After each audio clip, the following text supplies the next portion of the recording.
नमस्कार, आप देख रहे हैं आज तक और अब बारी है बिजली पानी की मार, कहां हो सरकार। आज हम जाएंगे 3 जगह और 3 जगह हैं कोटा, हावड़ा और उसके अलावा हम आपको लेकर जाएंगे पुणे। इन 3 जगहों की तस्वीरें आपको दिखाते हैं क्या हाल है वहां पर, कोटा में, हावड़ा में और पुणे में।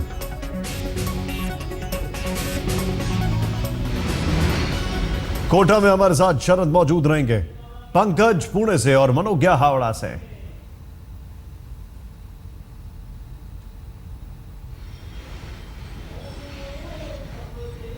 ये हाल है कोटा का, ये देखें टैंकर आ रहे हैं। हावड़ा में नल तो है लेकिन पानी नहीं है। पुणे का हाल बेहाल है, खासकर अगर बात की जाए बिजली की। बड़ी बड़ी इमारतें हैं लेकिन इन इमारतों में और पानी का हाल तो बहुत ही खराब है। 3 जगह की 3 तस्वीरें। शुरुआत कोटा से, शरद के पास चलते हैं और देखते हैं कि कोटा में क्या हाल है। राजस्थान का कोटा शहर, जिसे कोचिंग सिटी के रूप में जाना जाता है, यहाँ पर राज्य की एकमात्र नदी है चंबल नदी, जो बहती है। पानी की कोई कमी नहीं है, इसके बावजूद यहाँ पर पानी की समस्या बनी रहती है। इसके अलावा यहाँ पर कोटा थर्मल पावर है, रावत भाटा परमाणु संयंत्र है। इसके बावजूद गर्मी शुरू होते ही बिजली कटौती शुरू हो जाती है। यहाँ की जो जनता है उनसे हम बातचीत करते हैं। आप ये बताइए, आपका नाम क्या है? गोपाल दास। गोपाल दास जी, पानी की समस्या यहाँ पर नहीं होनी चाहिए, उसके बावजूद बहुत सारे इलाकों में है। भाई साहब, जहाँ अपन खड़े हैं ना, ये संग्रहालय है इतना बड़ा सरकारी, इसी में पानी नहीं है। और तो छोड़ो, आप इसी को देख लो, इसी में पानी नहीं। कोटा में वाकई में समस्या है पानी की। महिलाएं, उनसे बातचीत करते हैं। आपका नाम क्या है? प्राची दीक्षित। प्राची जी, शर्मिंदगी महसूस नहीं होती कि हम लोग इतने दिन बाद भी आज़ादी किस तरह की बातें करते हैं कि पानी और बिजली की समस्या है? देखिए, पानी, बिजली, शिक्षा, ये तो मूलभूत चीजें होती हैं और जो शासन लंबे समय तक रहा उसकी हमारी भी जिम्मेदारी है, सभी की जिम्मेदारी है। लेकिन अब एक दूसरे को दोष देने से कुछ नहीं होगा। आंख खोलिए, पानी को उसी तरह से सहेजे जैसे हम अपने घर की निजी चीजों को सहेजते हैं। अगर हम अपने कपड़ों को सहेजते, कीमती सामानों को सहेजते हैं, तो वैसे ही जो बारिश का पानी है, लोगों को जागरूक होना पड़ेगा, बारिश के पानी को बचाना पड़ेगा। सरकार ने छोटी पाइपलाइन डाली तो उसको बड़ा करना पड़ेगा। ये कोई पल्ला झाड़ने का विषय नहीं कि छोटी पाइपलाइन थी, जनसंख्या बड़ी हो गई। जनसंख्या तो बढ़ेगी, जनसंख्या तो बढ़ेगी ही, छोटी पाइपलाइन डाली ही क्यों, जिससे पानी की समस्या हो रही है। कोटा शहर के विधायक भी हमारे साथ हैं, संदीप शर्मा जी, उनसे बातचीत करते हैं। विधायक जी, ये आप सुन रहे हैं कि समस्या है, यहाँ पर चंबल बहती है, इसके बावजूद समस्या है। जो नया कोटा बना है वहाँ समस्या है, ग्रामीण इलाकों में भी कई डार्क जोन है, वहाँ भी पानी की पाइपलाइन नहीं गई है। मैं पहले तो आपको आश्वस्त करूं, कोटा शहर एक ऐसा शहर है, मेरे ख्याल से पूरे राजस्थान में यहाँ 24 घंटे सप्लाई मिलती है। ये लोग झूठ बोल रहे हैं जो बोल रहे हैं कि यही पानी नहीं आ रहा है। यहाँ तो ये तो संग्रहालय है, या तो पाइपलाइन होगी नहीं, या कोई आवश्यकता ही नहीं है पानी की। यहाँ पानी की घरों पर कंज्यूमर है, उपभोक्ता है। आपके सामने लोगों ने कहा कि नया कोटा बना है, वहाँ पर 1 घंटे में पानी नहीं आ रहा। नहीं, ये बिल्कुल गलत है, तो झूठ बोल रही है जनता। हाँ बिल्कुल, मैं नहीं समझता। ये चीज मेरे को बिल्कुल पसंद नहीं है, क्योंकि कोटा में कहीं हो सकता है कुछ हमारी जो कांग्रेस की सरकार के टाइम यूआईटी को पीएचडी ने ये विभाग कॉलोनीज को दे दिया, और वो यूआईटी के पास अभी पर्याप्त संसाधनों की कमी रहते हुए और पर्याप्त स्टाफ की कमी रहते हुए यूआईटी उसको कार्य को पूर्ण करने में अभी सक्षम नहीं हो पा रही। उसके लिए हमने अभी पूरी योजना बना ली है। अब ये जो विभाग यूआईटी के पास बरसों से चले आ रहे थे, इसे पीएचडी में दोबारा हम देंगे। महोदय, कहना है कि जो कांग्रेस सरकार के समय समस्या पैदा हुई, इसी की वजह से पानी की समस्या यहाँ पर है। आप ये बताइए, कोटा में पानी की समस्या है कि नहीं है? पानी की समस्या है, और मैं आपको बता दूं, अभी थोड़ी सी गर्मी और पड़ेगी। कोटा में सबसे ज्यादा पीलिया से ग्रसित लोग आते हैं, सबसे ज्यादा पीलिया से ग्रसित लोग आते हैं। इतनी बुरी स्थिति है पानी की, लोग ये सिर्फ झूठ बोलते हैं, झूठ के ऊपर उनका सब कुछ टिका हुआ है। एक मिनट बता रहा हूँ, आप बात तो हमारी भी सुन लो, हमने आपकी सुनी है। तो एक्चुअली क्या है, यहाँ पे क्या है, पानी का सिस्टम नहीं बना पा रहे हैं ये लोग। अभी आप ये देख लीजिए, ये लोग कह रहे हैं पानी पानी। अभी पिछले 2 महीने में थर्मल में से ऑयल रिस गया, आज भी अभी रिस गया है। अभी पूरे आप आज तक आए हैं, नेशनल इशू है, आप देख लीजिए। नेशनल अभ्यारण्य होने के बावजूद भी है ना, यहाँ पूरा पानी गंदा ऑयल हो गया है। ऐसी स्थिति बनी हुई है, लोगों के पास पानी नहीं मिल रहा है। समस्या है जो उस समस्या को लेकर समाधान कैसे हो, इस विषय पर हम बातचीत करने के लिए यहाँ पर आए हैं। आप कोटा में समस्या है, लेकिन इस समस्या का समाधान कैसे हो? पानी रहते हुए पानी नहीं मिल रहा है। यहाँ के जो जनप्रतिनिधि चुन के जाते हैं वो जिम्मेदारी निभाएं अपनी, और जितनी आवश्यकता बिजली की है, पानी की है, उसके अनुरूप उनको कैसे उपलब्ध कराएं, इस बारे में सोचे। जो पिछली गवर्नमेंट ने एक मिनी अकेलगढ़ बनाया, आज सरकार चेंज हुई, इन जनप्रतिनिधियों को चाहिए एक मिनी अकेलगढ़ और बनाए, बिजली की पूरी व्यवस्था करें। पूरे एशिया में आने वाले समय में हाड़ों की सबसे ज्यादा बिजली पैदा करने वाला क्षेत्र फ्लोराइड वाला पानी है। पूछ लेते हैं विधायक जी, मंडाना ऐसी जगह है जिसको लेकर बार बार लोग कह रहे हैं कि मंडाना में पानी नहीं है, लोगों को पीलिया हो जा रहा है पानी से, टंकी से वहाँ पानी पहुँचा, ऐसा है क्या? ऐसा भी नहीं है। मंडाना में जो कि एक ग्रामीण क्षेत्र में है, वहाँ पर हैंडपंप, ट्यूबवेल द्वारा पानी प्रचुर मात्रा में उपलब्ध है, और इसके अलावा जो वाटर टैंक्स हैं वो भी वहाँ पर हैं, और वहाँ पानी की कोई कमी नहीं है। लेकिन अब जो विचारधारा के लोग हैं, जिस प्रकार से बात कर रहे हैं, कैसे कह रहे हैं, मेरी समझ में नहीं आता। लेकिन हम सौभाग्यशाली हैं, चंबल नदी का वरदान है। विधायक जी कह रहे हैं कि कोई समस्या नहीं, आपको लगता है? हमारा सौभाग्य, हम बीजेपी सरकार से बिलोंग करते हैं, हमारे पानी की कोई कमी नहीं है। ये हर बार मुद्दा बना है, हमारा मुद्दा बनाया जा रहा है बार बार। इनकी सरकार में कोई काम नहीं हुआ, सिर्फ घोड़े लगे हैं, और ये इन्होंने बिल्डिंग बनाई है, इन्होंने जो खड़ा करा है। तो ये कुल मुद्दा जो है, कुल मुद्दा जो है ऐसा पॉलिटिकल बन गया है। और यहाँ पर जो विधायक जी के साथ लोग आए हुए हैं, उनका कहना है कि यहाँ पर पानी और बिजली कोई समस्या नहीं है। तो इस तरह से एक समस्या है जो हमने कोटा शहर में घूमा है, उसमें प्रेशर जो पानी का है, जो शहर में जहाँ पर पानी की सप्लाई है वहाँ भी काफ़ी कम है, ऊपरी मंजिल में पानी पहुँचता नहीं है। उसके अलावा गंदा पानी की भी समस्या है कोटा में। लेकिन जो यहाँ पर आप समझ सकते हैं कि समस्या कैसे दूर होगी, जब यहाँ के विधायक हैं जो जिन पर राजनीतिक चश्मा चढ़ा हुआ है, वो लोग कह रहे हैं कि इस तरह की समस्या नहीं है। तो आप अंदाज़ा लगा सकते हैं कि समस्या आखिर दूर कैसे होगी। और अब सीधे चलते हैं मनोज्ञा के पास। हावड़ा में क्या हाल है बिजली पानी का, और कहां है सरकार? बिल्कुल, हावड़ा में जितनी पानी की समस्या है उतनी कोलकाता में नहीं, लेकिन लोगों का अगर माने तो सिर्फ और सिर्फ मशक्कत लगती है, मानो युद्ध चलता है पानी के लिए। मैं इस समय हूँ लिलुआ के नंदन कानन इलाके में, जहाँ पर पानी के लिए सुबह से लेकर शाम तक मशक्कत होती है। कभी कभी पानी अपने आप आ जाता है बिना बताए, इसलिए बाल्टी रख दी जाती है कि पानी भर जाएगा तो पता लग जाएगा।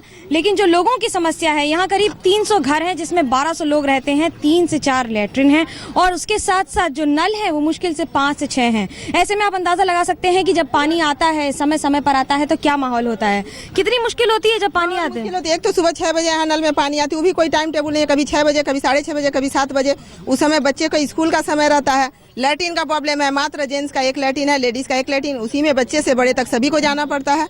बच्चे को स्कूल का प्रॉब्लम रहता है, जेंट्स को ऑफिस का तैयारी करना पड़ता है, साथ में औरतें परेशान हो जाती है। एक बार पानी के लिए दौड़ती है, एक बार घर में रेडी करवाती है, एक बार लैट्रिन में बच्चे को लेके जाती हैं। बहुत परेशानी है यहाँ पर, परेशानी है। सुबह से लेकर शाम तक कितना मुश्किल है? बहुत मुश्किल है। यहाँ पे दिन भर लाइन लगाना पड़ता है पानी के लिए, और लैट्रिन में इतनी प्रॉब्लम होती है, 1 घंटा लाइन लगानी पड़ती है। और बच्चों को 6 बजे स्कूल जाना पड़ता है, ये लैट्रिन भी नहीं जा पाते बच्चे, और नाली में मच्छर का दवाई भी कभी नहीं मारने आते हैं। कितनी शिकायत है सरकार से, आखिरकार कब खत्म होगी ये शिकायतें? जब हम सबको पूरा किया जाता है तभी शिकायत खत्म होगी। और शिकायत कब, जब ये सब मेरा समस्या दूर होगा, उसके बाद हम सरकार से शिकायत नहीं करेंगे। आज बच्चा है जो टट्टी गंदा है, उतना गंदा बीमारी होता है, इस चलते बच्चा नलका पे जाते, नाली में जाता है टट्टी करने। ये सब तो प्रदूषण है, और ये सब नहीं समस्या करेंगे तो हम तो समस्या हमेशा बोलने के लिए तैयार हैं। कितना बार हम पानी के लिए सबके लिए लिख के दिए हुए हैं, उसके बाद भी उसका समस्या कोई ये समस्या का कोई समाधान नहीं हो रहा है। समाधान नहीं होता है। रोज सुबह से लेकर शाम तक हम देख रहे हैं यहाँ पर पानी की जो लाइन लगी हुई है, घंटों खड़े रहते हैं, सारा दिन तो लगता है धूप बारिश सब यही है। हाँ, इसी में ही तो पानी का गुजारा करना पड़ता है। क्या करें, लैट्रिन भी देखिए नहीं दरवाजा है नहीं, कुछ नहीं है, साफ सुथरा नहीं, मच्छर का प्रॉब्लम होता है सबको, इन्फेक्शन हो जाता है। ये सिर्फ बात इतनी सी नहीं है, बात काफी लंबी है, क्योंकि यहीं पर इसी इलाके में नाली है, इसी इलाके में कूड़ेदान है, इसी इलाके में सब कूड़ा रहता है। और ये जो आलम है, ये आप देख सकते हैं, ये शौचालय बने हुए हैं और यही बताएगा कि कितने साफ सुथरे हैं। न दरवाजा है न पानी है और इसी में पूरी जनता जाती है। सारे सुबह से लेकर शाम तक इतना परेशान रहते हैं कि परेशानी का कोई अंत नहीं है। कितना मुश्किल है, ये कैसे खत्म होगी ये परेशानी? हम कैसे बोले, कैसे आप लोग कुछ कीजिएगा तभी तो परेशानी खत्म होगा, नहीं कीजिएगा तो कहाँ से होगा। सरकार से क्या शिकायत है कि किस तरह से ये म्यूनिसिपैलिटी कब खत्म? सरकार तो लिख के जाते हैं, कुछ नहीं करते हैं, वैसे फिर दोबारा वही का वही रह जाता है। वोट का समय आता है, लोग वोट का समय आता है तो फिर चले आते हैं, लेकिन फिर एक बार पलट जाते हैं। बोलकर यही तो आज हमारा यहाँ पर बाली नगर पालिका 40 साल के ऊपर हो गया, खाली बोलते हैं और कुछ करते नहीं है। कितना मुश्किल है महिलाओं के लिए खासतौर से, और सुबह से लेकर शाम तक पानी की ही लड़ाई चलती है। एक्चुअली बात ऐसा है कि बाली म्यूनसिपाल्टी को हम लोग कंप्लेन किए थे, लेकिन उन्होंने इसके ऊपर कोई भी एक्शन नहीं लिया और महिलाओं को लेके यहाँ के लगभग 600-700 लोग को लेके मैं बाली म्यूनसिपाल्टी का घेराव किया था, फिर भी कोई उपाय नहीं निकला। कोई उपाय नहीं निकला। कितना मुश्किल है चाची, सुबह से लेकर शाम तक लगता है, धूप और बारिश हो चाहे कुछ भी हो, खाली पानी के लिए खड़े रहते हैं। नहीं जाते हैं पानी में, सारा नाली भर जाता तो मर जाते हैं, पूरा घर में भर जाते हैं पानी के फिर तकलीफ होता है, लेट्रिन के फिर तकलीफ होता है, घर मच्छर फिर बहुत जोड़ आता है। सरकार की ओर से कितनी शिकायत है, इतनी शिकायतें हो रही, लेकिन सरकार की ओर से तो कुछ हो नहीं रहा है। देखिए बात जो है, बाली म्यूनिसिपैलिटी अभी वामफ्रंट के बोर्ड है और हम लोग बहुत बार उन लोगों से शिकायत की, यहाँ से लोग मास पिटीशन किए ये प्रॉब्लम के लिए, और मगर यहाँ के काउंसिलर बोलिए, चेयरमैन बोलिए, कुछ ही एक्शन नहीं ले रहे हैं।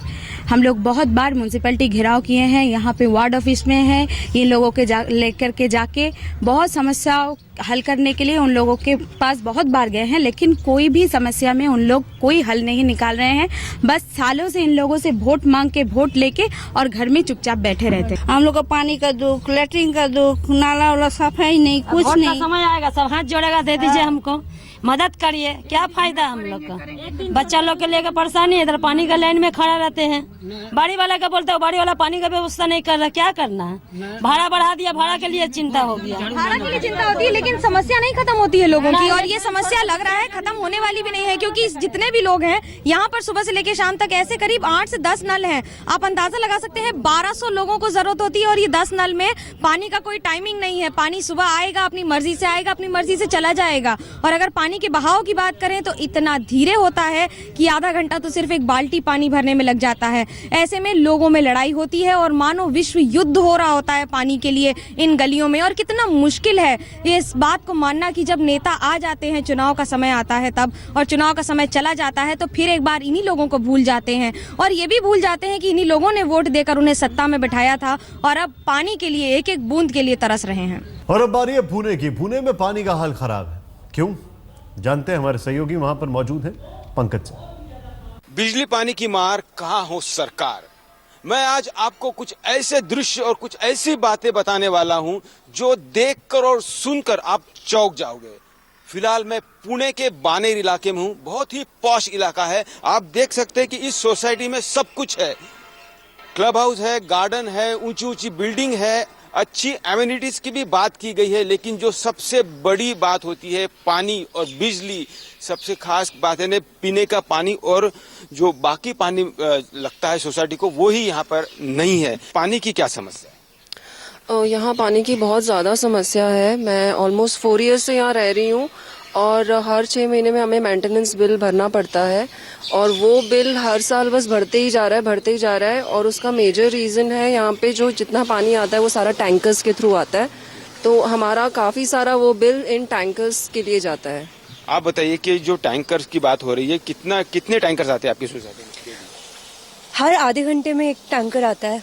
It causes so much of noise pollution also. Her time यही चलता रहता है, कभी टैंकर आ रहा है जा रहा है, बहुत परेशानी होती है। पानी नहीं होता है, पीने के लिए नहीं होता है, गंदा ड्रेनेज वाटर होता है। व्हेन वी फ्लश इट, इतनी स्मेल आती है उस पानी में, कांट हेल्प, बहुत ज़्यादा खराब सिचुएशन। कॉर्पोरेशन की लिमिट में ये सोसाइटी है, बानेर इलाका सबसे पॉश इलाका, लेकिन जो कॉर्पोरेशन है जिन्होंने ये यहाँ पर कंप्लीशन सर्टिफिकेट दिया है, उन्होंने जो बातें की है वो पूरी नहीं की। कॉर्पोरेशन ने कैसे कंप्लीटेशन सर्टिफिकेट दिया है वही समझ में नहीं आता है।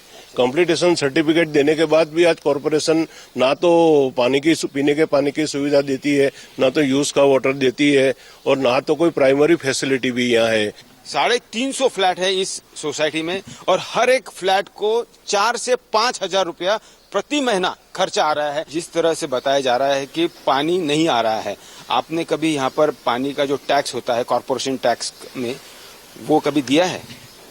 ये बिल दिखा रहा है कि मैंने प्रॉपर्टी टैक्स में पानी का टैक्स दिया है, लेकिन एक बूंद भी पानी गए 5 साल से हमारी सोसाइटी के सभी लोग यहाँ रह रहे हैं, लेकिन पानी का एक बूंद हमें मिला नहीं है म्यूनिसिपैलिटी से। हम खुद खरीद के ये कर रहे हैं हमारी सुविधा, क्योंकि हमारे को यहाँ रहने के लिए 5 साल से पानी के बिना जिंदा नहीं रह सकते हम। यहाँ के जो बीजेपी के कार्यकर्ता है उनसे बात करते हैं। अमोल आप बताइए। जी पंकज जी, ये इशू सिर्फ पार्क एक्सप्रेस का नहीं है। यहाँ पे बानेर बालेड़ी में 588 सोसाइटीज है, मतलब यहाँ पे 12,000 से 15,000 तक फ्लैट है। यहाँ पे 12,000 से 15,000 लोग फ्लैट लेके रह रहे। लेकिन आज के डेट में ये सबका एक साल का property tax more than 12 crore है। हर साल ये लोग 12 करोड़ से ज्यादा यहाँ पे प्रॉपर्टी टैक्स भर रहे हैं पीएमसी को। और आज के डेट में यहाँ का पानी का इश्यू 80% लोगों को पानी नहीं मिल रहा है, और 20% जो है वो सिर्फ कॉर्पोरेशन पानी दे रहा है। डेली 80 लाख लीटर पानी टैंकर से सप्लाई हो रहा है। पीएमसी यहाँ के लोगों से प्रॉपर्टी टैक्स ले रही है, प्रॉपर्टी टैक्स वसूल कर रही है। अभी हम सब लोग इकट्ठा होके जनहित याचिका बना रहे हैं हाई कोर्ट में, क्योंकि अगर पीएमसी हमको पानी नहीं दे रही है, सब सुविधा नहीं दे रही है, प्लेग्राउंड नहीं दे रही है, गार्डन नहीं दे रही है, सब्जी मंडी नहीं दे रही है, तो हम लोग पीएमसी को टैक्स क्यों भरे? पुणे जैसे बड़े शहर में, एक प्रगत शहर में, डेवलप्ड शहर में ये समस्या है कि पॉश सोसाइटीज तो है, लेकिन यहाँ पर पानी और बिजली दोनों की मार है। कैमरामैन गोपाल हरने के साथ पंकज खेलकर, पुणे आज तक। हम आपको लेकर चलेंगे पटना, लखनऊ और भोपाल, और जानेंगे कल क्या है यहां पर बिजली पानी का हाल। तो आपने देखा किस तरीके से हाल बेहाल है पुणे में, हावड़ा में और कोटा में।